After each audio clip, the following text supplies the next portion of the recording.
भूतं च भव्यं च सर्वं यश्चाधितिष्ठति स्वर्यस्य च केवलं तस्मै ज्येष्ठाय ब्रह्मणे नमः। प्यारे देशवासियों, आज हम ये अनुभव करते हैं कि अपने देश पर एक बहुत बड़ा संकट तेजी से हमारी ओर बढ़ रहा है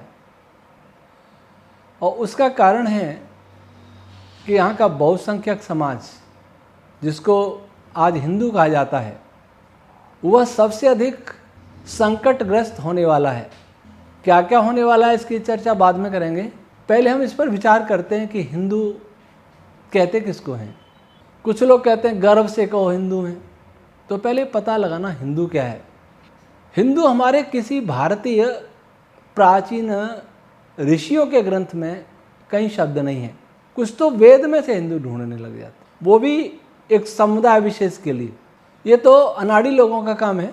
रामायण में, महाभारत में, उपनिषदों में, दर्शनों में, वेद में, ब्राह्मण ग्रंथों में कहीं कोई चर्चा नहीं, ये शब्द ही नहीं है।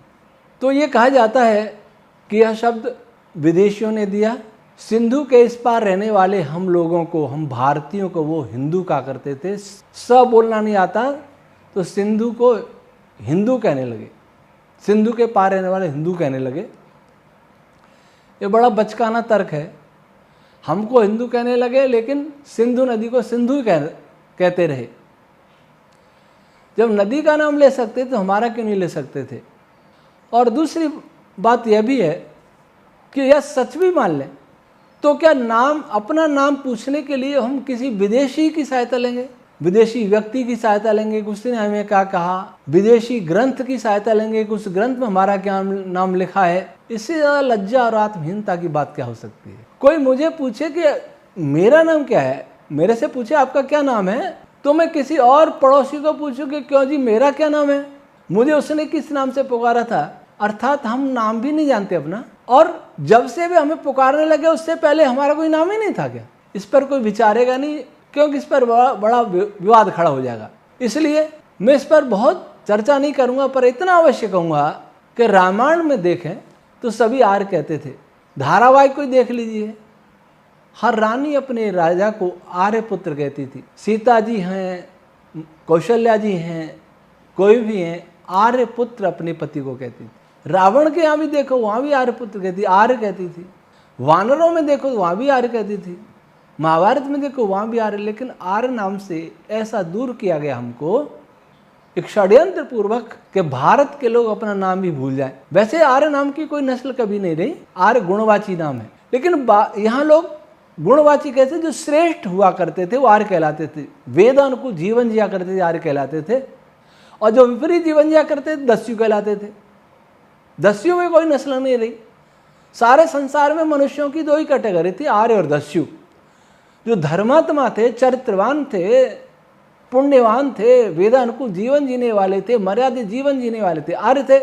और विपरीत लुटेरे, डाकू, चोर, हिंसक, वो दस्यु कहलाते थे। भारत में आर्यों की संख्या अधिक थी, इसलिए इस देश का नाम आर्यावर्त था। फिर इस देश के रहने वालों को आर्य कहा जाने लगा, राष्ट्रीयता हो गई आर्य। तो किसी ने भी ये कहा कि हिंदू कहने लगे तो उससे पहले तो आर्य कहते थे। रामचरितमानस में भी हिंदू नहीं है, पुराणों में भी नहीं है, भविष्य पुराण को छोड़ करके शायद। लेकिन फिर भी कुछ लोग इतने पक चुके हैं कि वो सत्य सुनना ही नहीं चाहते। परंतु मैं यहाँ हिंदू और आर्य शब्द का विवाद लाके खड़ा नहीं कर रहा। वर्तमान में जो राष्ट्र की परिस्थिति है उसको देख करके, विश्व की परिस्थिति है उसको देख करके, और जो हिंदू जिसको कहा जाता है उसकी परिस्थिति को देख करके हम ये मान लेते हैं कि चलो हम हिंदू ही हैं। मैंने कहा कि मान लेते हैं। ये क्यों मान लेते हैं, ये विवशता है हमारी मानने में।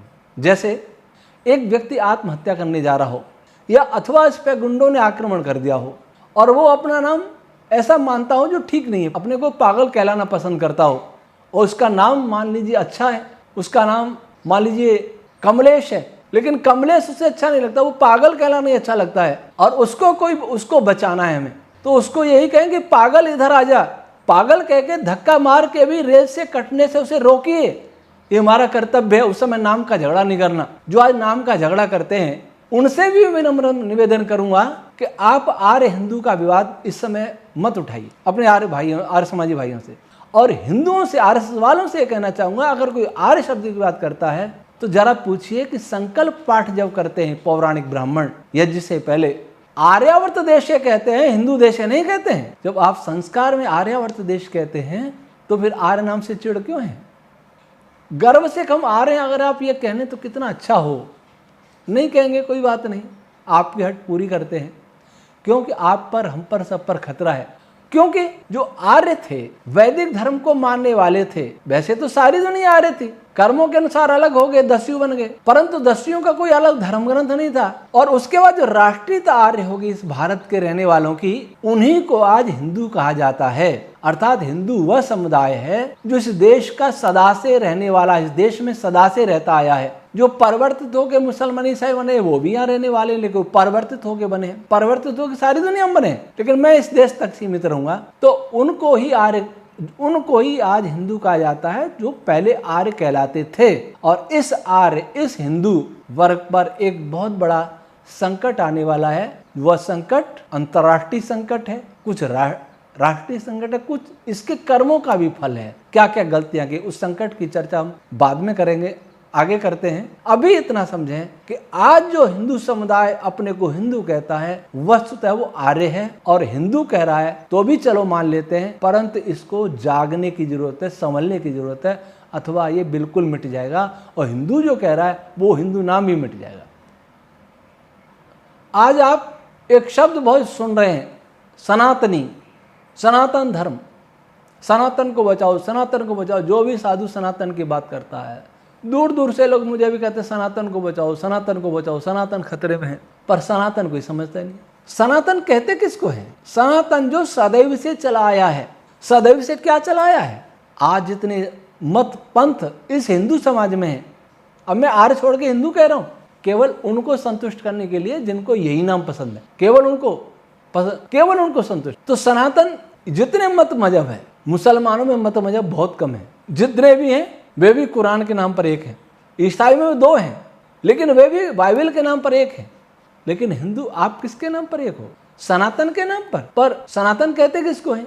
इस धरती का सबसे बड़ा, सबसे महामानव पैदा हुए सृष्टि की आदि पीढ़ी में ही, लगभग 2 पीढ़ी बाद, भगवान मनु, जिनको न भगवान मनु की पूजा करने वाले जानते हैं और न भगवान मनु जी को गाली देने वाले जानते हैं। दुर्भाग्य, जिन भगवान मनु से हम मनुष्य कहलाए, उन भगवान मनु को मानने वाले भी नहीं जानते और उन मनु को गाली देने वाले भी नहीं जानते। उन्होंने लिखा वेदश्च चक्षु सनातन, वेद ही सनातन है। अगर वेद मत होता, अगर वेद ही होता हमारे मध्य प्रमाण रूप में, स्वतः प्रमाण के रूप में, तो हमारे पास इतने मत पंथ नहीं होते। नए नए मत पंथ हम बनते जा रहे हैं, अभी अभी नए नए पंथ बन रहे हैं। कुछ दिन पहले कोई लड्डू गोपाल नाम नहीं जानता था, ये लड्डू गोपाल कहाँ से आ गए? कितने देवी देवता पैदा हो रहे हैं खरपतवार की तरह। सनातन कहाँ रह गया? क्या लड्डू गोपाल सनातन है? क्या राधा स्वामी सनातन है? क्या रामसनी सनातन है? क्या वैष्णव पद सनातन है? शैव पद सनातन है? शाक्त मत सनातन है? और क्या दादू पंथ सनातन है? नानक सिख पंथ सनातन है? क्या ये सनातन है? जितने भी मजहब चल रहे हैं, जितनी पूजा पद्धतियां चल रही हैं, क्या भी सनातन है? सनातन धर्म होता है, मत पंथ सनातन नहीं होते। हिंदू कोई धर्म नहीं है। हिंदू एक राष्ट्रीयता बन गई। जो आर्य राष्ट्रीयता थी वो हिंदू राष्ट्रीयता हो गई। हिंदू मत पंथों का बहुत सारा समुदाय, लेकिन कोई भी मत पंथ सनातन नहीं होता तो हिंदू तो हम सनातनी कैसे हो गए? काश हम वास्तव में सनातनी होते, काश हम सभी वेद को मानने वाले होते। भगवान मनु ने वेद को सनातन कहा। भगवान शिव वेद वेदता वैज्ञानिक योगी थे। भगवान विष्णु वेद वेदता वैज्ञानिक पराक्रमी वीर थे। महर्षि ब्रह्मा चारों वेदों के प्रथम व्यक्ति विद्वान थे, मनु जी के दादाजी। भगवान श्री राम के लिए वाल्मीकि जी ने कहा वेद वेदांग तत्वज्ञ, वेद वेदांग विज्ञान के जानने वाले थे, विशेषज्ञ थे। भगवान कृष्ण जी के बारे में महर्षि व्यास जी ने कहा वेद वेदांग विज्ञान बलम चाप्य दिखम तथा अर्थात वेद विज्ञान के जानने वाले संसार के सबसे बड़े व्यक्ति थे अपने समय के। हनुमान जी के लिए महर्षि वाल्मीकि ने लिखा, चारों वेदों के विद्वान थे, वैज्ञानिक थे। हम इनकी पूजा करते रहे। हमने हनुमान जी के मंदिर बनाए, पूजाएं भी की। हमने श्री राम जी के मंदिर बनाए, पूजाएं भी की। हमने श्री कृष्ण जी के मंदिर बनाए, पूजाएं भी की। भगवान शिव के मंदिर बनाए, बहुत पूजा की। भगवान विष्णु जी के भी मंदिर हैं, पूजा बहुत पूजा हुई। उनके अवतार नाम से पूजा हुई महापुरुषों की। देवी जी की पूजा भी हुई। जो भगवती उमा वेद के विदुषी, हर समय भगवान शिव से वेद की चर्चा किया करती थी, योग साधना किया करती थी, हमने उनकी भी पूजा की। आज से शुरू हो रही है उनकी पूजा, नवरात्र। जिनकी हम पूजा कर रहे हैं वे सब वेद के विद्वान थे, वेद के उपासक थे, वेद के मानने वाले थे। और वेद हम हिंदुओं में से कहाँ गायब कर दिया? कौन था ऐसा? किसने हमसे वेद चुरा लिया? किसने हमको मूर्ख बना दिया? वेदमुख हमको किसने कर दिया? जिनकी पूजा की, जिनके चरित्र की पूजा नहीं की, चित्रों की पूजा की, मूर्तियों की पूजा की। इस कारण उनके चरित्रों को हमने दबा दिया, छुपा दिया। कोई षड्यंत्र हुआ मेरे हिंदू बंधुओं, आर्य बंधुओं, कोई षड्यंत्र हुआ हमारे साथ। ऐसा षड्यंत्र हुआ है, उस षड्यंत्र ने हमको हमारी जड़ से अलग कर दिया। वह जड़ जो मानवता की जड़ थी, सच्चे अर्थों में मानव थे, आर्य मानव थे, श्रेष्ठ मानव थे, उस जड़ से हमको अलग कर दिया, मत पंथों में बांट दिया। तो सनातनी कहने योग्य तो आप नहीं हो। सनातनी कहने योग्य जब होगे जब आप वेद की उपासना करोगे, वेद पढ़ोगे। और वेद पढ़ने वाला कोई दिखता नहीं, वेद का नाम लेने वाले बहुत हैं। पौराणिक समाज में भी है, आर्य समाज में भी है। पौराणिक समाज भी कथाओं के रंगमंच तैयार करता है, रंगमंच कथावाचक नाटक करता है, अभिनय करता है। और पौराणिक तो करते ही हैं। आर्य समाज की सभाएं भी रंगमंच तैयार करती हैं, वह भी नाटक होता है। वेद वहां भी नहीं पढ़ा जाता। षड्यंत्र पूर्वक हम सब से वेद को दूर कर दिया। और वेद को जब से दूर किया है, जब से हम कमजोर हुए, जब से खंड खंड दुनिया हो गई। सारी दुनिया में हम थे वेद को मानने वाले, सारी दुनिया सनातनी थे। सिख उड़ के भारत में आ गए, सब नए मत, ईसाई मुस्लिम आदि बन गए, वामपंथी बन गए, बौद्ध बन गए। एक भारत बचा था। आज इस भारत में भी खतरे में हिंदू। मैं हिंदू कह रहा हूं, आर्य कहने के लिए तो हमें बहुत कुछ बदलना पड़ेगा, बहुत सुधरना पड़ेगा। सनातनी भी नहीं कह रहा, क्योंकि सनातनी बनने के लिए अपने जीवन को बदलना पड़ेगा। सनातन धर्म का नाम है। सनातन उसका नाम है जो कभी बदलता नहीं है। सनातन उसका नाम है जो सृष्टि के आरंभ से पैदा होता है। सनातन धर्म जब से मनुष्य आया है तब से उसके साथ धर्म आया है, उसको कहते हैं सनातन धर्म। सनातन धर्म ईश्वर द्वारा चलाया हुआ होता है। हम ईश्वर द्वारा चलाए हुए संविधान को नहीं मान रहे, वेद को नहीं मान रहे। विभिन्न मनुष्यों ने, आचार्यों ने चला दिए, उनको मान रहे हैं। तब हम कहाँ रहे सनातनी? आज सनातनी की पहचान होगी, तिलक लगाना है, मंदिर में जाना है, गंगा नहाना है, पीपल की पूजा करनी है, तुलसी की पूजा करनी है। क्या ये सनातन है? किसी की तो मानो, वेद की मानो, मनुस्मृति की मानो, रामायण की मानो, महाभारत की मानो, गीता की मानो, किसी की तो मानो, पर किसी की नहीं मानी।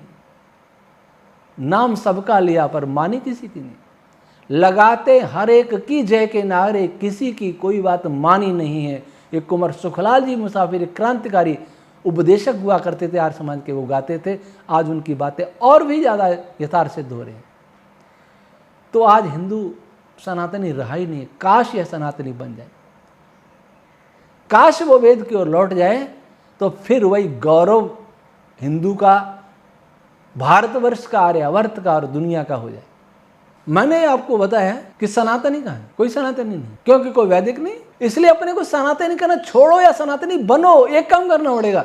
आप कहेंगे छोड़ दिया हमने, हम तो हिंदू ही कहेंगे, गर्व से कहो हम हिंदू हैं, कुछ नहीं पढ़ना। तो फिर मैं आपसे पूछता हूं, आप ईमानदारी से अपने हृदय पर हाथ रखकर और मस्तिष्क पर जोर दे करके, मस्तिष्क चिंतन करके बताना कि आप में से कौन हिंदू, कौन ऐसा वीर है जो अपने हिंदू कहने का साहस करता है। मैं तो आज देखता हूँ, यहाँ कोई अपने को दलित कहता है, कोई अपने को पिछड़ा कहता है, कोई अपने को सवर्ण कहता है। बात यहाँ तक भी नहीं रुकती, पहले सवर्णों पे आते हैं। कोई अपने को ब्राह्मण कहता है, कोई अपने को ठाकुर राजपूत कहता है, कोई वैश्य कहता है, बनिया कहता है, कोई और कुछ कहता है। इनमें भी फिर अलग अलग, कोई जाट कहता है, राजपूत भी क्षत्रिय कहता है अपने को, जाट भी क्षत्रिय कहता है, गुजर भी क्षत्रिय कहता है, आहिर भी क्षत्रिय कहता है, और बहुत सारे क्षत्रिय। कुछ सुनार हैं वो भी क्षत्रिय कहते हैं, कोई दर्जी हैं वो भी क्षत्रिय कहते हैं, कोई कलाल है वो भी क्षत्रिय कहते हैं, और हैं भी वहां से आए हैं सब। हिंदू कोई नहीं कहता। हिंदू नारे के लिए कहता है, हिंदू वोट के लिए कहता है, वोट देने और दिलाने और लेने के लिए कहता है, वास्तव में कोई हिंदू नहीं है। और दलित तो आज ये कहता हम हिंदू ही नहीं है। दलित कम से कम एक है, लेकिन वो हिंदू से कट गया है, क्योंकि उसके साथ, उसके पूर्वजों के साथ छुआछूत हुई। छुआछूत हिंदू समाज की बहुत बड़ी बीमारी रही, और दुर्भाग्य और लज्जा की बात ये रही कि ये मनु जी के नाम से हुआ शुरू प्रारंभ। पहले हम छुआछूत पर जाते हैं। हिंदुओं में जाति कितनी है? जब से मंडल कमीशन लागू हुआ, मंडल कमीशन की सिफारिश से लागू हुई, तब से तो कितनी जाति निकल पड़ी। पिछड़ा वर्ग में कितनी जाति। सवर्ण कहता है, जो अपने को क्षत्रिय कहता है, वो कहता है कि मुझे भी पिछड़ा मानो।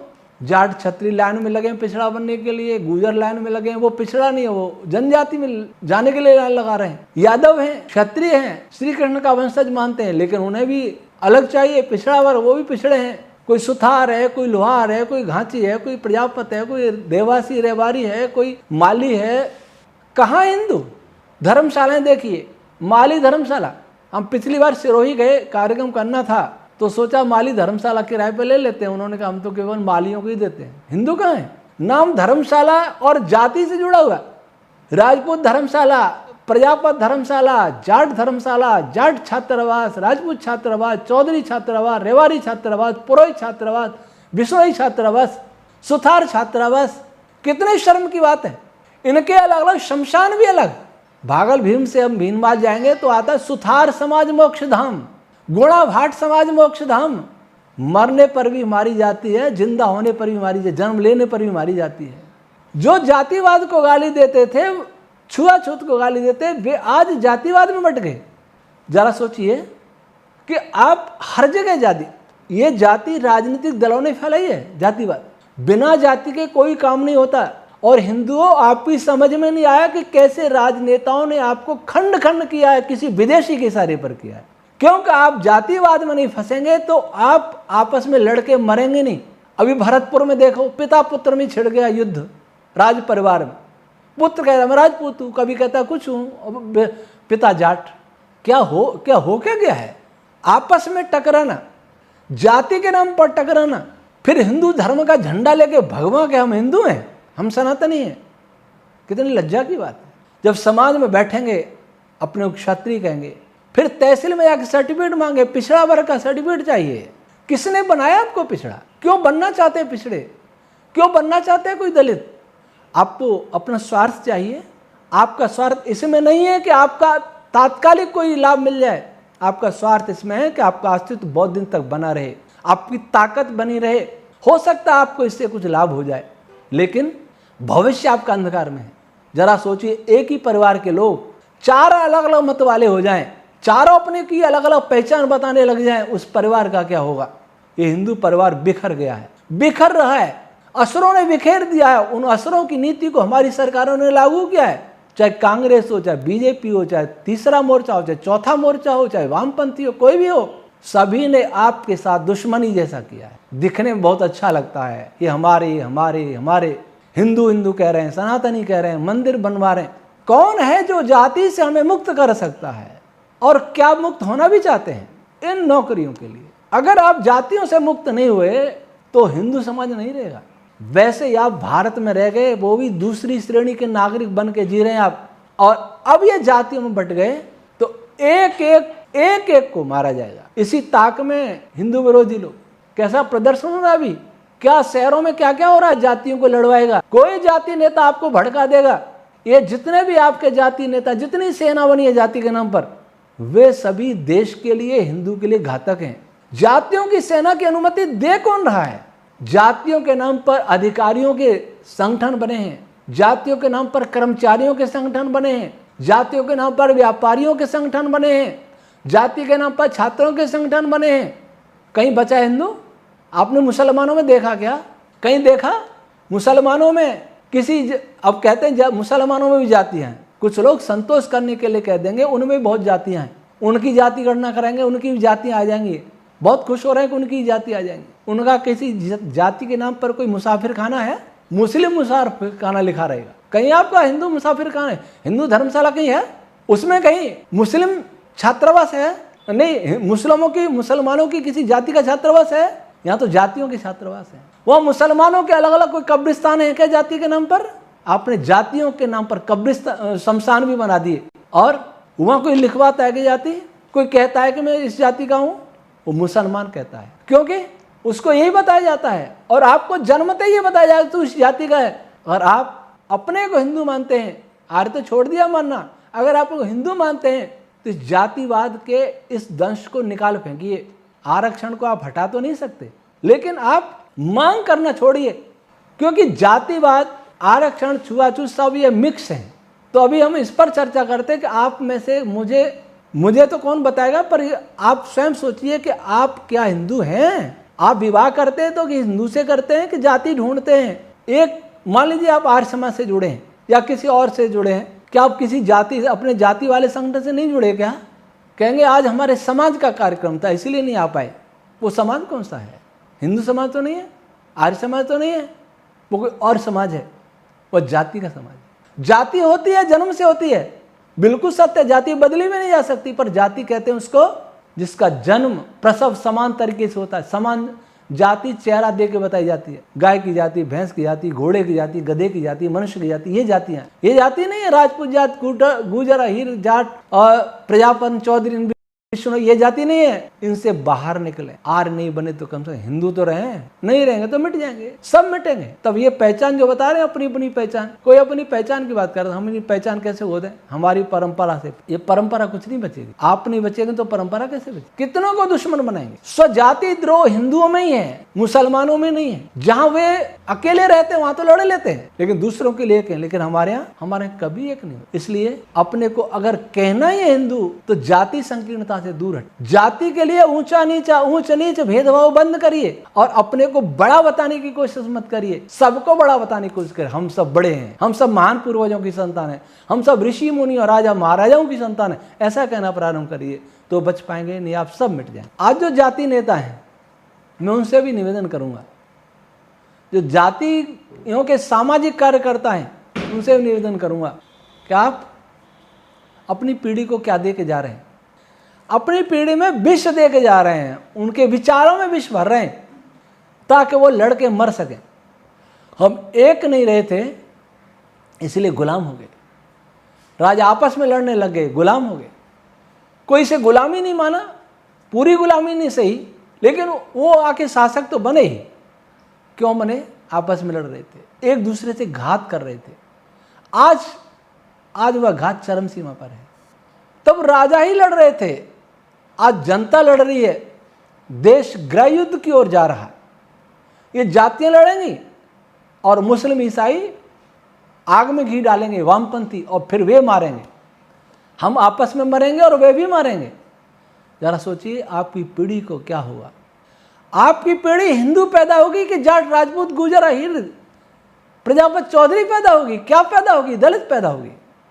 उसका भविष्य क्या होगा? जरा सोचिए। आप तो चले जाएंगे, जो बुजुर्ग लोग हैं वो चले जाएंगे। आगामी पीढ़ी के लिए एक ऐसा भारत दे के जा रहे हैं, एक ऐसा समाज दे के जा रहे हैं। समाज नहीं, असल में समाज नहीं होगा, अराजकता होगी। हर ओर खून बहेगा, खून बहेगा, आपस में मरेंगे, विदेशी मारेंगे, स्वदेशी मारेंगे, अपने मारेंगे, पराये मारेंगे।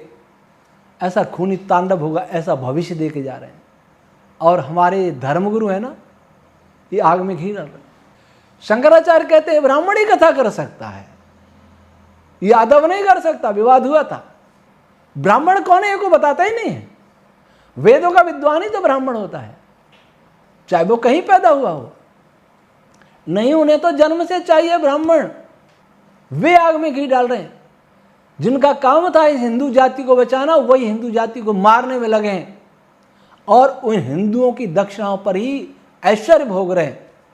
जितने बड़े बड़े धर्माचार्य हैं, अरबपति हैं, कोई कोई तो खरबपति हैं, करोड़पति तो बहुत सारे होंगे। और उसी हिंदू जाति को संभालने के लिए कोई यत्न नहीं कर रहे। उनको अपनी दक्षिणा प्यारी है। जहां जातियों का संघर्ष होता है, जहां महापुरुषों का अपमान होता है, तब कोई नहीं आया, कोई नहीं आता। आज महापुरुषों को भी जातियों में बांट दिया है। सारे राजा राजपूत थे तो कोई जाट थे, गुजर कहते हमारे भी थे, आहिर कहते हमारे भी थे, सबके थे, तो लड़ क्यों रहे हो? क्यों लड़ रहे हो? महापुरुषों का वंशज कहला कर भी लड़ क्यों रहे हो? क्यों मर रहे हो आपस में? इनको भी जातियों में बांट दिया। अब तो क्रांतिकारी जो स्वतंत्रता सेनानी थे, अंग्रेजों के विरुद्ध स्वतंत्रता संग्राम हुआ था, उसके क्रांतिकारियों को भी जातियों में बांट दिया। राजनेताओं में को भी जातियों में बांट दिया।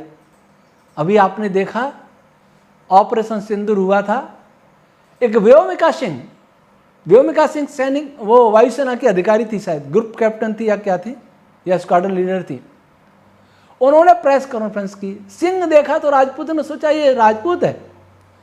सब कहने लगे रक्षा मंत्री राजपूत, सेनाध्यक्ष राजपूत, सब राजपूत, व्योमिका सिंह राजपूत। बाद में मालूम पड़ा वो दलित। सब जगह जाति, कितना गिनेंगे हम? एक कहता है महाराणा प्रताप हमारे राजपूतों के, क्या वो ये चाहते हैं कि दूसरे महाराणा प्रताप की पूजा ही न करें? कोई कहता जाट सूरजमल, क्या जाट ये चाहते हैं कि दूसरे सूरजमल की पूजा ही न करें? यादव के श्री कृष्ण हमारे, तो क्या वो चाहते हैं दूसरे उनकी पूजा ही न करें? कहाँ जाओगे आप? मुसलमान और ईसाई बढ़ाना चाहते हैं अपने परिवार को। 100 देश ईसाइयों के हो गए भारत विश्व में, 56 देश मुसलमानों के हो गए, 56-57। हमारे सारी दुनिया थी, हमारा एक भी नहीं रहा। नेपाल था वो भी गया था हाथ से। भारत भी सेक्युलर हो गया। वास्तव में सेक्युलर नहीं, हिंदू विरोधी है। सेक्युलर का अर्थ आज हिंदू विरोधी है। कैसे हुआ है? हमने महापुरुषों को भी जातियों में बांट दिया। तलवारें चल रही है कि महापुरुष हमारे के हमारे। कोई नहीं मानता कि हिंदुओं के, कोई नहीं मानता इस देश के कौन है हिंदू। कुछ तो हमें शर्म आनी चाहिए हिंदू कहने में, क्योंकि हिंदू है ही नहीं। ये तो काल्पनिक शब्द हो गया हिंदू। हिंदू को है कौन? सबकी तो अपनी जाति है। धर्म लिखेंगे हिंदू तो धर्म हिंदू होता नहीं है। हिंदू है तो बताइए उसका ग्रंथ क्या है? मुसलमानों का धर्म ग्रंथ है कुरान, ईसाइयों का बाइबल, आपका क्या है? गीता। गीता से पहले क्या नाम था अपना? गीता से पहले हम नहीं थे क्या? तो इस काल्पनिक शब्द जैसा भी है इसको भी बचा के रखो। इस जाति के जंजाल से मुक्त हो जाओ। और जो भी आपका नेता जाति के नाम पर भड़काता है उसका बहिष्कार आप नहीं किया तो आपका विनाश हो जाएगा। नेता तो अपनी जेब भर लेंगे, सुरक्षा की व्यवस्था भी कर लेंगे, आपकी सुरक्षा करने कोई नेता नहीं आएगा, भड़काने आ जाएगा। और भड़काएगा भी अपनों के विरुद्ध, दूसरों के विरुद्ध नहीं कहेगा। अब जो अंतर्राष्ट्रीय जाति सम्मेलन होते हैं, अभी हम गए थे तो देखा अंतर्राष्ट्रीय वैश्य सम्मेलन, अंतर्राष्ट्रीय जाट सम्मेलन, अंतर्राष्ट्रीय गुर्जर दिवस देखा एक अजमेर में, अंतर्राष्ट्रीय आदिवासी। ये षड्यंत्र, नया शब्द अंग्रेजों ने लाया, कम्युनिस्टों ने लाया। तो ये यहाँ का आदमी हमारा पड़ोसी, हमारा नहीं है। अमेरिका में बैठा हमारी जाति का हमारा है। घर में आग लगेगी तो अमेरिका वाला नहीं बचाएगा, पड़ोसी बचाएगा। उसकी जाति देखोगे क्या?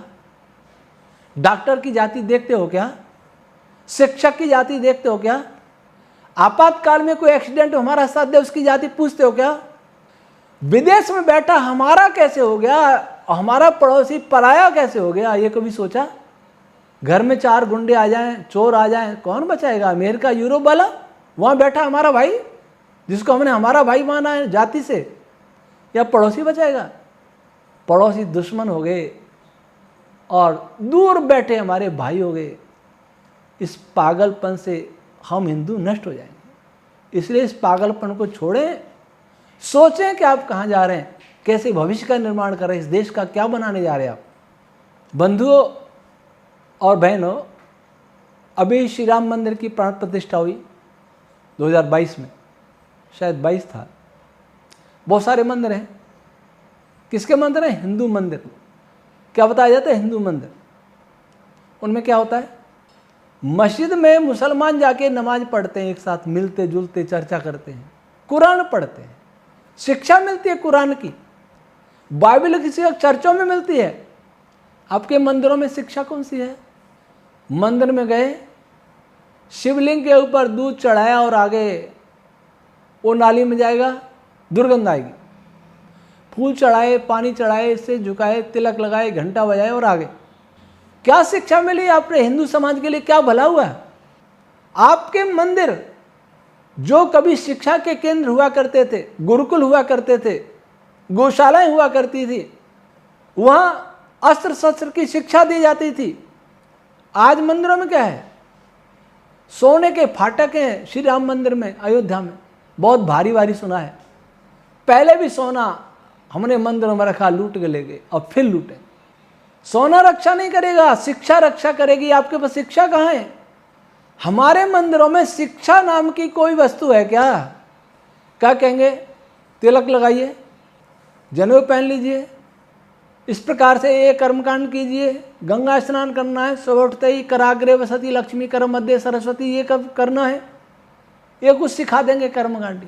वो भी सबको नहीं सिखाएंगे, कुछ तो कहेंगे इनको तो अंदर प्रवेश ही नहीं करने देना, उसकी चर्चा या छोड़े।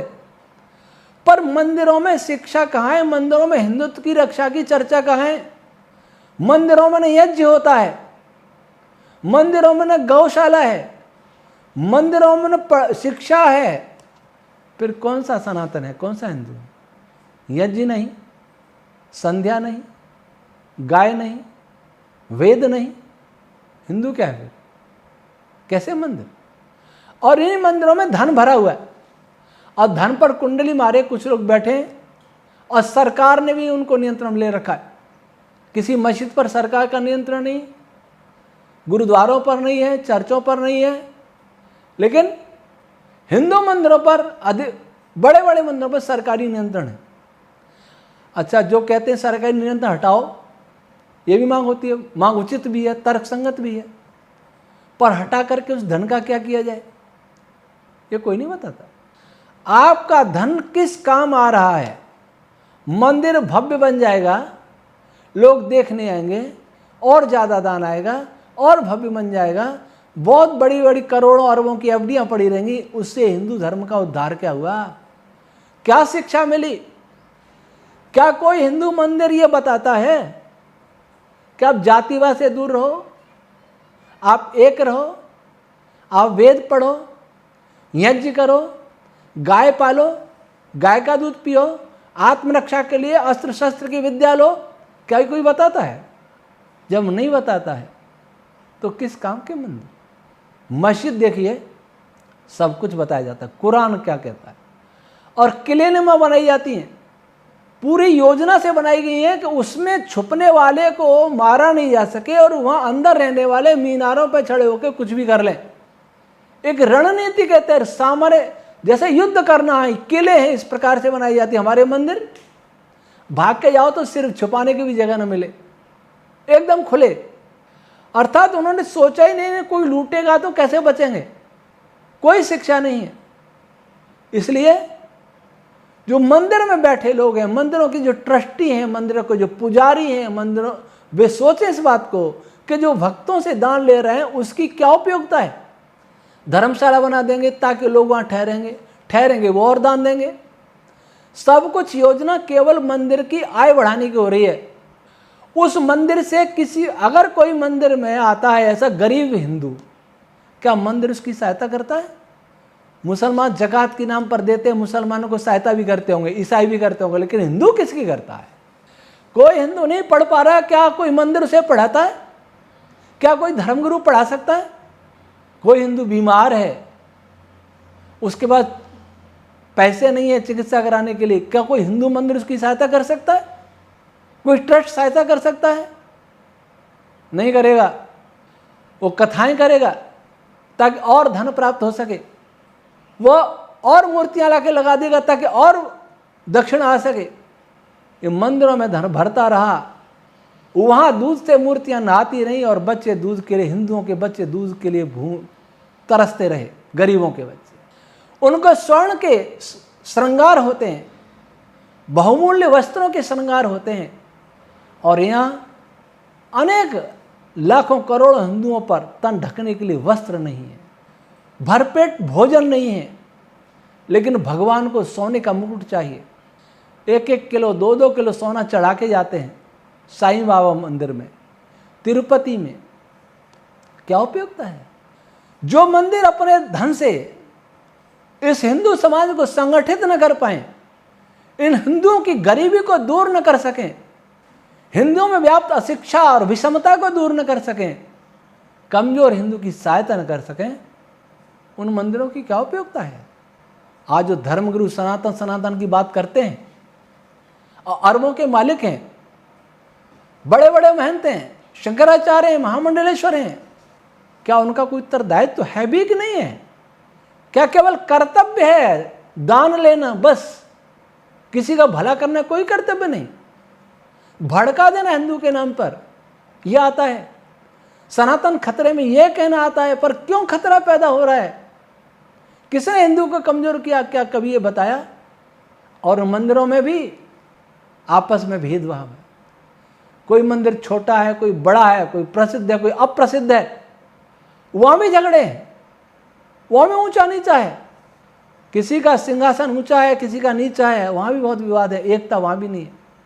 इसलिए अगर मंदिर ही बनाने हैं तो मंदिरों में गुरुकुल बनाइए, यज्ञशालाएं बनाइए। आज जो मंदिर कहीं निकलते हैं वह यज्ञशाला निकलती हैं। मूर्ति पूजा का वेदों में कोई विधान नहीं है। आज ये प्रचारित किया जाता है कि स्वामी दयानंद जी ने अंग्रेजों के कहने से चला पूजा खंडन शुरू किया। आर्य समाज ने तो मूर्तियों को बचाया है। निजाम हैदराबाद से पूजा नहीं करता है, लेकिन जिन मंदिरों में जो महापुरुष बैठे हैं, जिनकी मूर्तियां, उन महापुरुषों के चरित्र को बचाया, उनके इतिहास को बचाने में पूरा प्रयास किया और मूर्तियों को भी बचाया। फिर भी एक निशाने पर आर्य समाज को लाया जाता। अपने नहीं सोचा जाता कि हम कर क्या रहे हैं। मैं नाम नहीं लूँगा, पर बहुत लोग आज टीवी चैनलों पर धर्मगुरु सनातन की बात करते हैं। कोई सनातन नहीं है, कोई सनातन की बात नहीं करता, वास्तव में वेद की बात नहीं करता। मंदिर की बात करता है तो मंदिर में किसी सुधार की बात नहीं करता, मंदिर से हिंदू कल्याण की बात नहीं करता। उनके दिमाग में नहीं है, उनका दिमाग केवल पैसा है। यश, पद, प्रतिष्ठा और पैसा, इन तीनों में ये धर्मगुरु फंसे हुए और इन्हीं में सारे मंदिरों के धन का उपयोग हो रहा है। इस हिंदू समाज को सोचना पड़ेगा। अब मंदिरों में भी देखें तो मंदिर भी बटे हुए। कैसे बटे हुए? आज से पहले नहीं थे। आज से पहले ज्यादातर पूजा, ये पूजा वैदिक कालीन नहीं है, मध्यकालीन है, महात्मा बुद्ध के बाद चली है।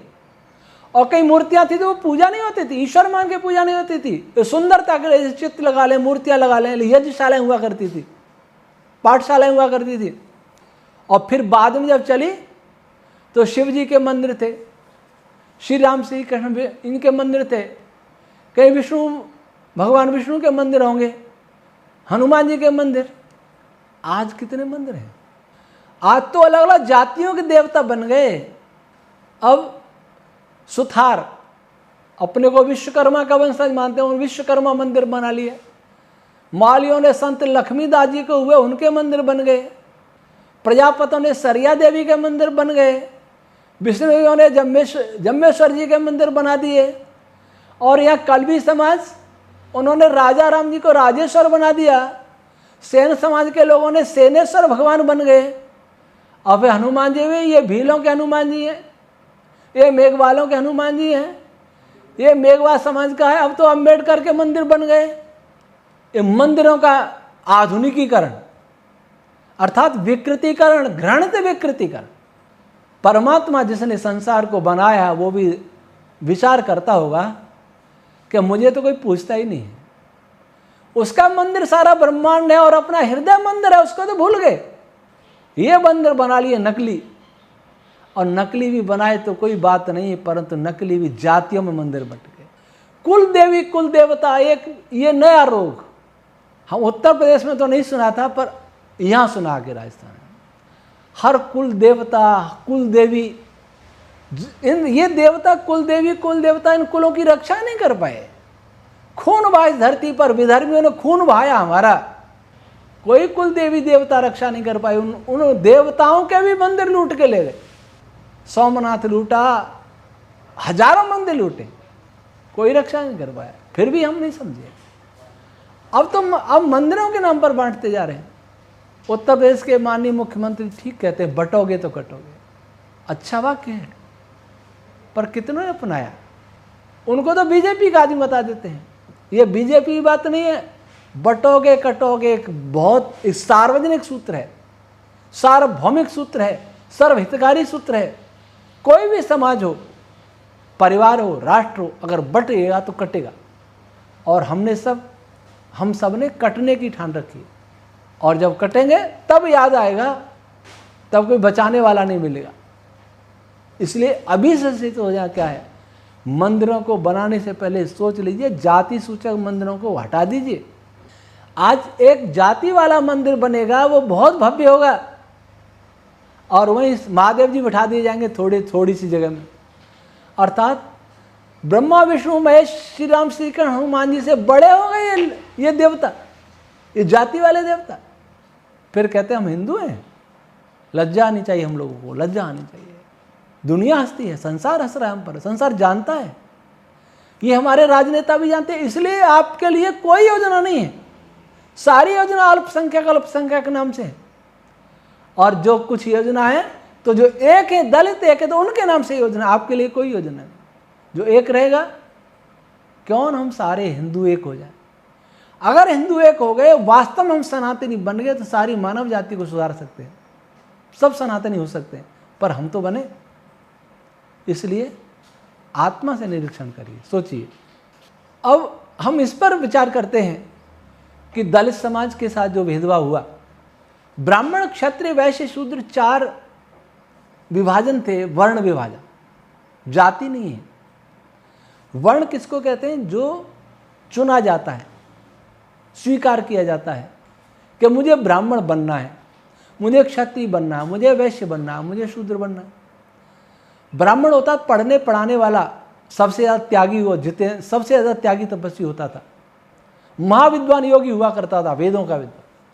जो महाविद्वान भी होता था, योगी भी होता था, लेकिन बलवान और अन्याय के विरुद्ध लड़ने वाला शूरमा होता था, न्याय की रक्षा करने वाला होता था, कमजोर की रक्षा करने वाला होता, उसे क्षत्रिय कहा जाता था।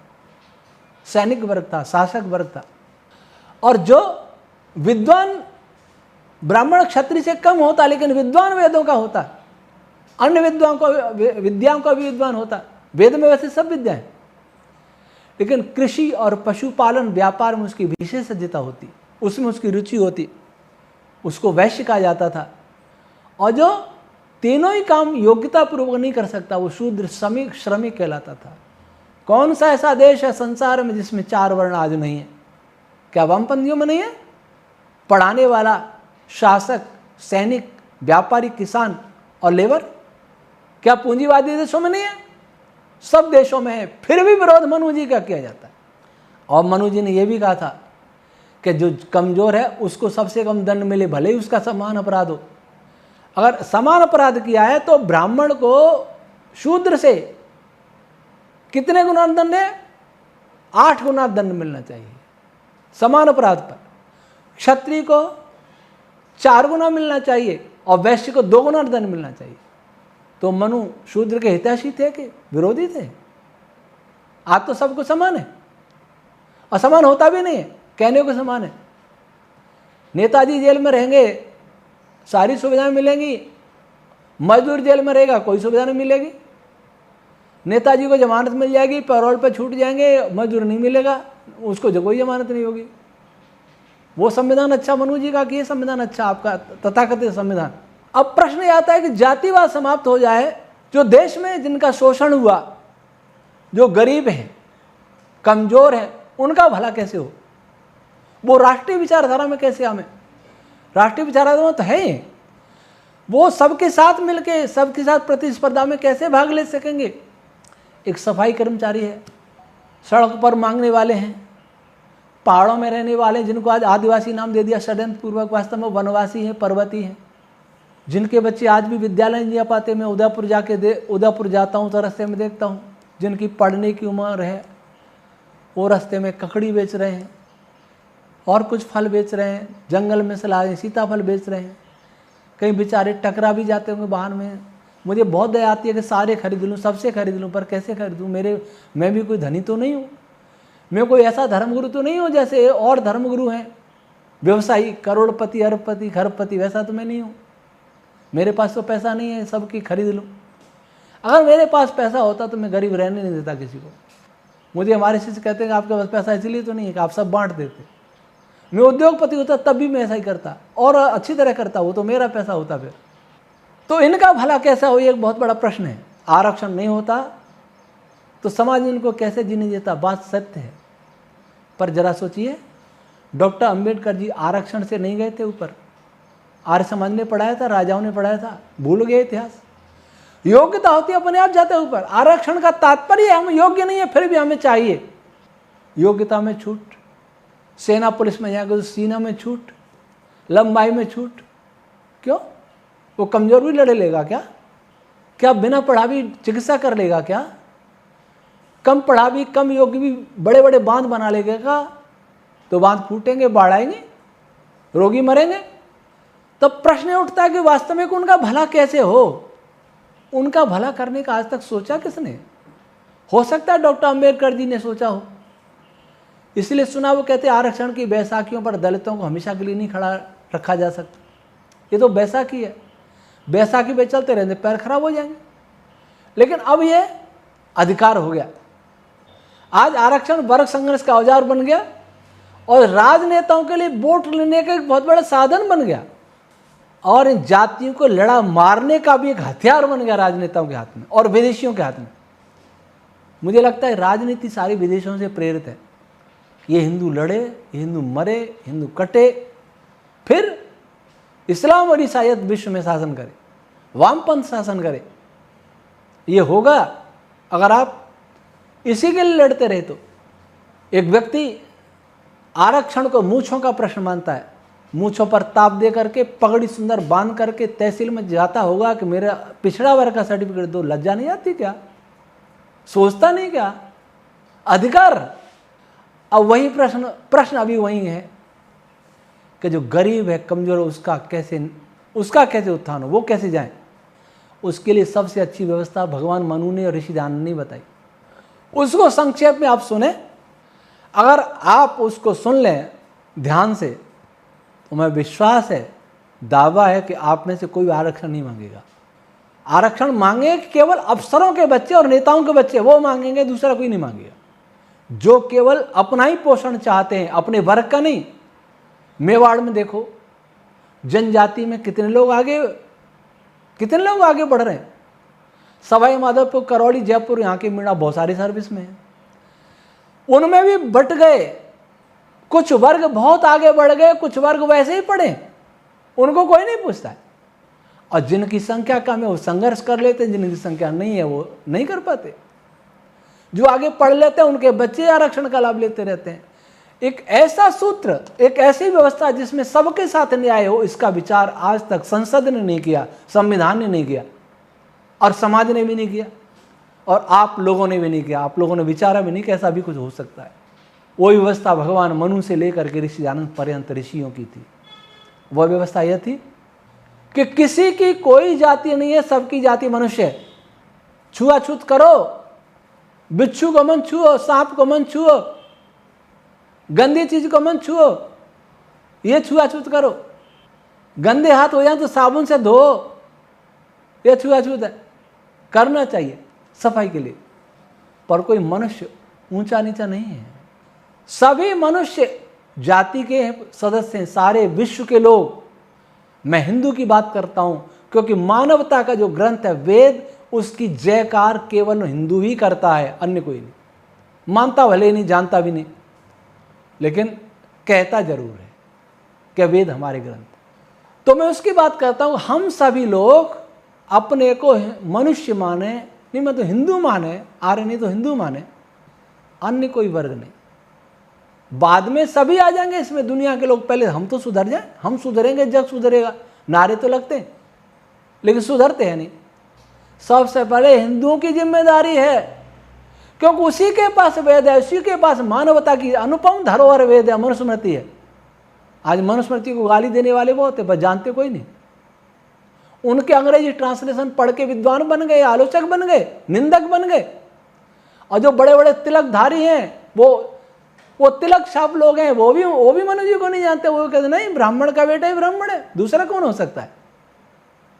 दोनों ही समाज के दुश्मन। तो क्या व्यवस्था थी? आज मान लीजिए सारे देश में, इसमें हिंदू मुस्लिम की बात ही नहीं है यहाँ, तो सारे देश में एक ऐसा कानून बने कि शिक्षा का निजीकरण पूरी तरह प्रतिबंधित हो, शिक्षा का निजीकरण पूरी तरह प्रतिबंधित हो और संपूर्ण शिक्षा निशुल्क सरकार की ओर से होवे और निशुल्क भी आवासीय शिक्षा होवे।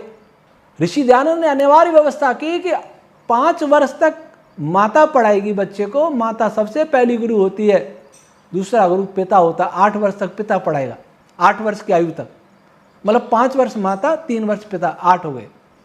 फिर सबको अपने बच्चों को गुरुकुल में भेजना अनिवार्य होगा, नहीं भेजे तो माता पिता को दंड मिलेगा, अध्यापक को नहीं। आज अध्यापकों को आ जाता है प्रवेश कराओ, काम कुछ नहीं हुआ, फर्जी आंकड़े। लेकिन वो व्यवस्था क्या कहती है? 8 वर्ष बाद अनिवार्य रूप से पूरे देश के बच्चे विद्यालय में होंगे और सभी विद्यालय आवासीय होंगे। कोई बच्चा 8 वर्ष से ऊपर का घर नहीं मिलेगा, 8 वर्ष से लेके 25 वर्ष तक गुरुकुल में रहेगा, चाहे बच्चा हो या बच्ची हो, सबको समान अधिकार होगा। चाहे फुटपाथ पर सोने वाला भिखारी हो, रिक्शा चलाने वाला हो, प्रधानमंत्री का बेटा हो, अंबानी का बेटा हो, अडानी का बेटा हो, किसी का हो, अब IAS का, IPS का, साइंटिस्ट का, जज का, एक जैसे विद्यालय होंगे। ऐसा नहीं कि गांव का विद्यालय गांव वाला कहता है कि भीनमाल पढ़ाएं, भीनमाला नहीं, जोधपुर पढ़ाएं, जोधपुर नहीं, वो दिल्ली पढ़ाएं, बॉम्बे पढ़ाएं, नहीं विदेश में ले जाएं, बिल्कुल नहीं। एक जैसे विद्यालय पूरे देश में हो, एक जैसी पढ़ाई हो। मोदी जी का बेटा नहीं है, मोदी जी का बेटा होता तो वो भी उसी विद्यालय में पढ़ता, निर्मला सीतारमण, राजनाथ सिंह जी, अमित शाह जी, सबके बेटे पोते वहीं पढ़ें।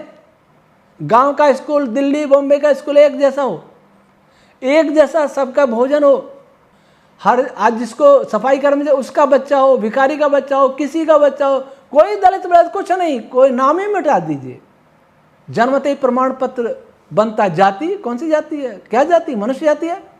सबके बच्चे पढ़ेंगे तो मेवाड़ की पहाड़ियों में कोई गरीब जनजाति वाला, जनजाति जिसको कहा जाता है, नहीं कहना चाहिए, आदिवासी भी नहीं कहना चाहिए, वनवासी, चाहे छत्तीसगढ़ के वनवासी हों, चाहे पूर्वोत्तर राज्यों के वनवासी हों, चाहे दक्षिण के हों, चाहे गरीब हों, कुछ भी हों, सभी ये अनिवार्य रूप से विद्यालय में होंगे।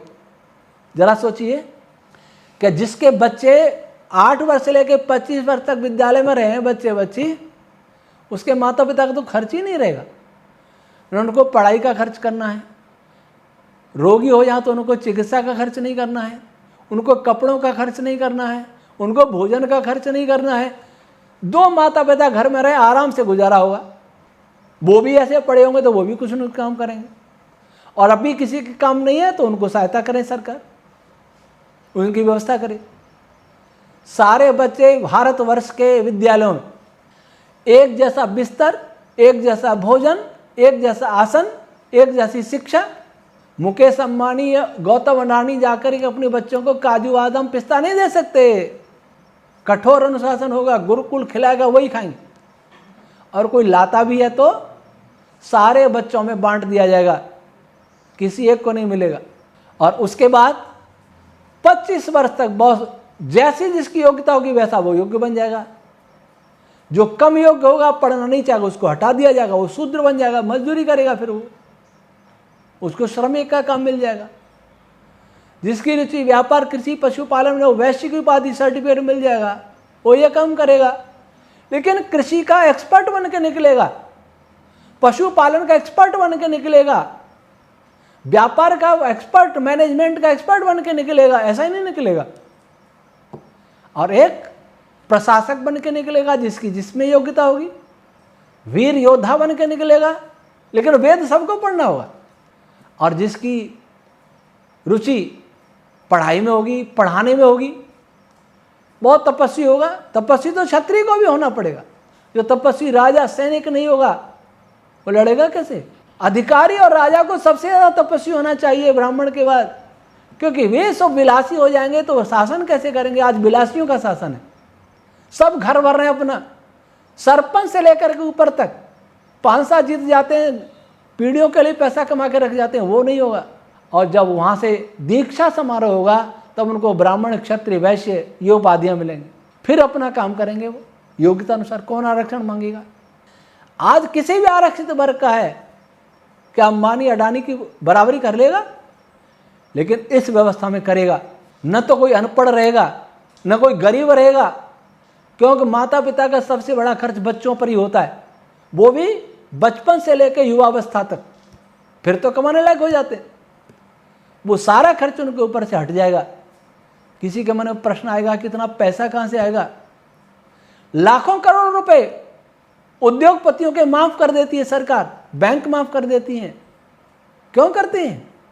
उनसे पैसा लो, टैक्स बढ़ाओ, तर्कसंगत टैक्स करो और सारा भ्रष्टाचार मिटाओ।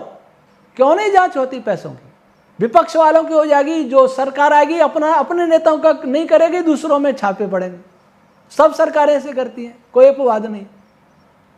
कभी जांच तो होनी चाहिए।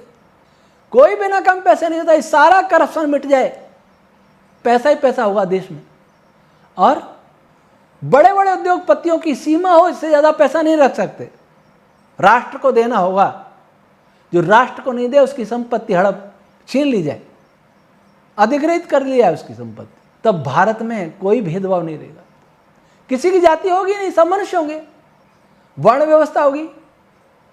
एक पिता का एक बेटा अध्यापक है, एक सेना में जा रहा है, एक खेती कर रहा है, एक मजदूरी कर रहा है। कोई भेदभाव है क्या? कोई छुआछूत है क्या? कहां थी छुआछूत? पहले में नहीं थी, मध्यकाल में आ गई। दुर्भाग्य से कुछ असुरों ने फैलाई, कुछ हमारे नकली ब्राह्मणों ने गलतियां की, पर जो किया वो किया।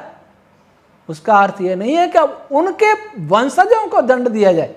यह कोई न्याय नहीं है कि मेरे दादाजी ने कोई अपराध कर लिया, उसका दंड आज मुझे मिले। यह कोई न्याय नहीं है, अन्याय, सबसे बड़ा अन्याय है। और देश में अन्याय हो रहा है, सब देख रहे हैं, तमाशा देख रहे हैं। छुआछूत पर बोलने वाले तो फिर भी मिल जाते, आरक्षण पर बोलने वाले कोई हिम्मत नहीं करता, कोई नाराज न हो जाए। मैं बोल रहा हूं। और ये व्यवस्था जिनको आरक्षण मिल रहा है, जो दलित कहते हैं अपने को, उनके लिए सबसे अच्छी है। दुर्भाग्य से आज उनमें ही ज्यादा गरीब हैं, उनमें ही ज्यादा कमजोर हैं, जनजाति वर्ग ही ज्यादा पिछड़ा है, उनके लिए व्यवस्था सबसे ज्यादा लाभकारी होगी। और जब ये व्यवस्था हो जाएगी तो बड़े बड़े अपने को बड़ा मानने वाले सड़कों पर सफाई करेंगे, अगर वो शूद्र की योग्यता हो रहेगी उनकी। तो आज नहीं करेगा कोई, लेकिन वहां करनी पड़ेगी। अंबानी के घर पैदा होने वाला भी अगर मूर्ख रहेगा, सड़क पर झाड़ू लगाना पड़ेगा उसको। मोदी जी या किसी मिनिस्टर का लड़का भी मूर्ख रहेगा, उसको भी सफाई मजदूरी करनी पड़ेगी। ये व्यवस्था होगी। इस व्यवस्था में सबसे ज्यादा लाभ उन्हीं को होगा जो आज गरीब हैं, कमजोर हैं, पिछड़े हैं वास्तव में। लेकिन उनके नेता जो मलाई खा रहे हैं, वो नहीं चाहेंगे ये व्यवस्था लागू हो। जो अधिकारी अच्छे पदों पर वो भी नहीं चाहेंगे कि लागू हो। लेकिन जिस दिन ये व्यवस्था लागू हो जाएगी, ये हिंदू समाज एक हो जाएगा, सब भेदभाव मिट जाएंगे, सारी गरीबी, अशिक्षा, बेरोजगारी मिट जाएगी। और तब हिंदू कहेगा कि हम आ रहे हैं। तब हिंदू कहेगा, गर्व से कहें हम आ रहे हैं, या हिंदू कह लें। अभी तो गर्व करने जैसी बात ही नहीं है, अभी तो मरने जैसी बात है, पानी में डूब के मरने जैसी बात है।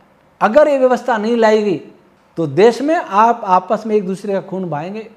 स्वजाति द्रोह आप में ही है। स्वजाति द्रोह के पाप से बचें, स्वार्थों से ऊपर उठें। जिसको स्वार्थ समझ रहे हैं वही आपका विनाश है। स्वार्थ इसका नाम नहीं है कि थोड़े दिन के लिए हमें लाभ मिल जाए या मेरे परिवार को लाभ मिल जाए। आपके ही रिश्तेदार अगर कमजोर गरीब रहे तो आपको कैसा आनंद आएगा।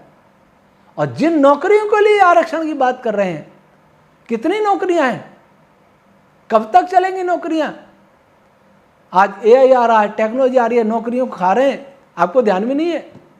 इस मुट्ठी भर नौकरियों के लिए आप आपस में विष घोल रहे हैं। यह व्यवस्था उस व्यवस्था को जन्म देगी जो हर व्यक्ति को रोजगार होगा। और जो टेक्नोलॉजी है ना, जो आधुनिक टेक्नोलॉजी है, इसका विरोध करिए, लेकिन सरकार से विरोध करना, लड़ना, अराजकता फैलाना अलग बात है। आप स्वयं कम से कम उपयोग करिए। अगर इन्हीं में फंसे रहे तो आप अपने पैर स्वयं काट रहे, आप अपने रोजगारों के अवसर स्वयं खो रहे, अपनी पीढ़ियों को नष्ट कर रहे। आप चले जाएंगे टेक्नोलॉजी का सुख भोग के, आग पीपड़ी मरेगी, भूखी प्यासी मरेगी। इसलिए अगर आप इस भारत का, इस हिंदू समाज का, इस मानव समाज का वास्तव में उत्थान चाहते हैं तो ये मनु जी की व्यवस्था पर ध्यान दीजिए। इस वीडियो को सुनिए, अपने उन नेताओं को सुनाइए जो जातियों के लिए आपको लड़ाते हैं, जो आरक्षण के रेल की पटरियां उखाड़ते हैं, रेल रोकते हैं, आगजनी करते हैं। आरक्षण के लिए 2 सेनाएं बन रही हैं। जब गुर्जरों ने जनजाति में आने के लिए आरक्षण किया था, गुर्जर मीणाओं की सेना आमने सामने हो गई थी दौसा में, जयपुर में। ये सेनाएं बनेंगी। इसलिए विचारिए, अमृत है वो प्रारंभ में अच्छा नहीं लगता है, ये परिणाम अमृत है इसका।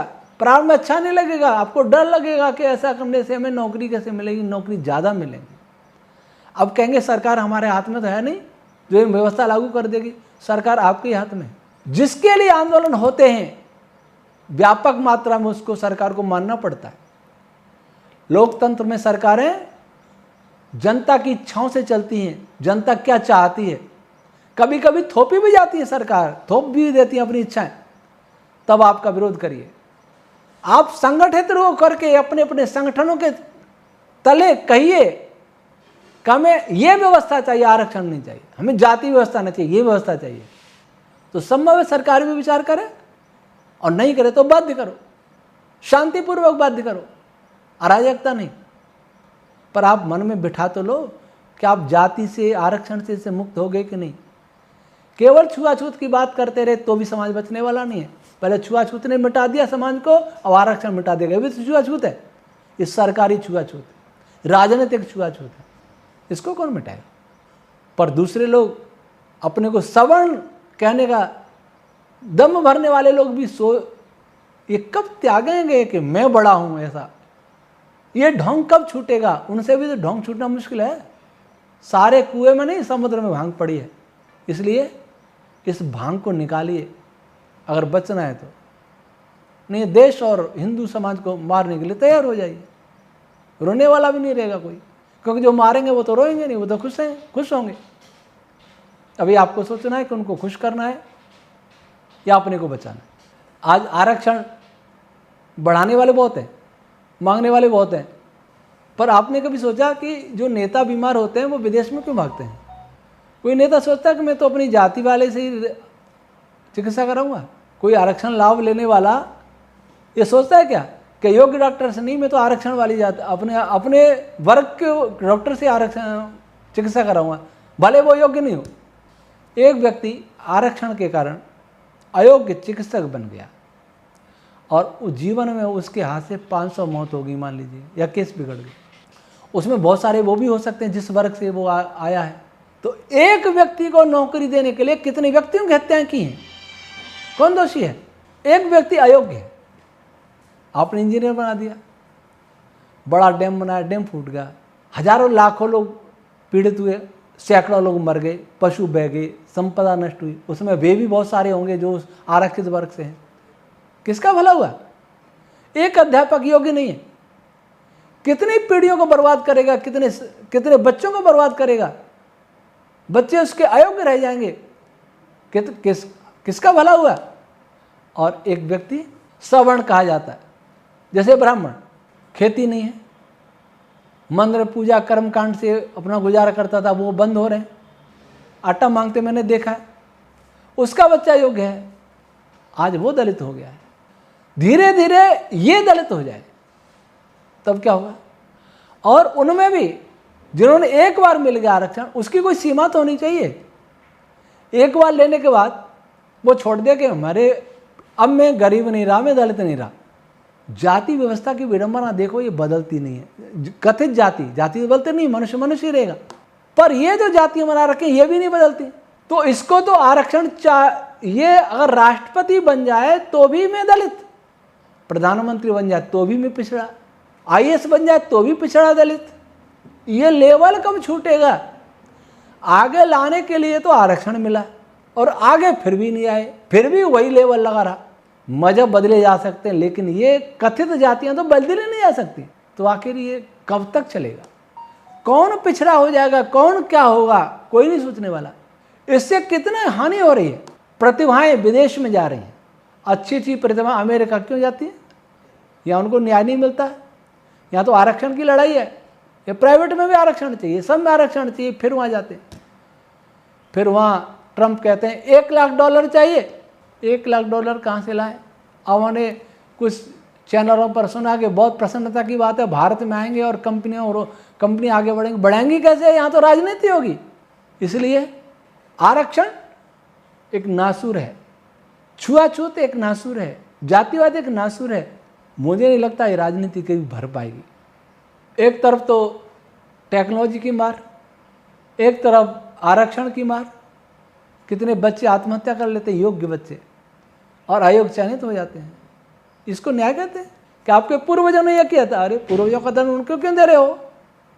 और जो नहीं किया था उसको भी बताया जाता है, अतिरंजित करके, बड़ा चढ़ा के बताया जाता है। ये विदेशियों ने हमारी छवि खराब की देश की। छुआछूत था, भेदभाव था, अत्याचार थे, लेकिन जितने थे उससे कई गुना बढ़ा के बताया जाता है। एक ऐसी छवि प्रस्तुत की जा रही है। आज अपने देश के लोग वो भी इसी में आ रहे हैं। इसलिए अगर इस देश को बचाना है, हिंदू समाज को बचाना है, सनातन को बचाना है, तो अपने मस्तिष्क और हृदय को सत्यग्राही बनाइए, न्यायप्रिय बनाइए। एक ऐसी व्यवस्था जिसमें सर्वे भवन्तु सुखिनः, सर्वे सन्तु निरामया, सर्वे भद्राणि पश्यन्तु मा कश्चित् दुःख भाग् भवेत्। ये भावना हो। इसके नारे तो बहुत लगते हैं, हिंदुओं में लगते हैं, लेकिन मुसलमान कोई नहीं कहता। मुसलमान का कल्याण चाहता है, सुखी करने का उपाय किसी के पास नहीं। इसलिए आप मेरी इन बातों पर शांत मन से विचार कीजिए। कई इस पर बहुत नकारात्मक कमेंट करेंगे।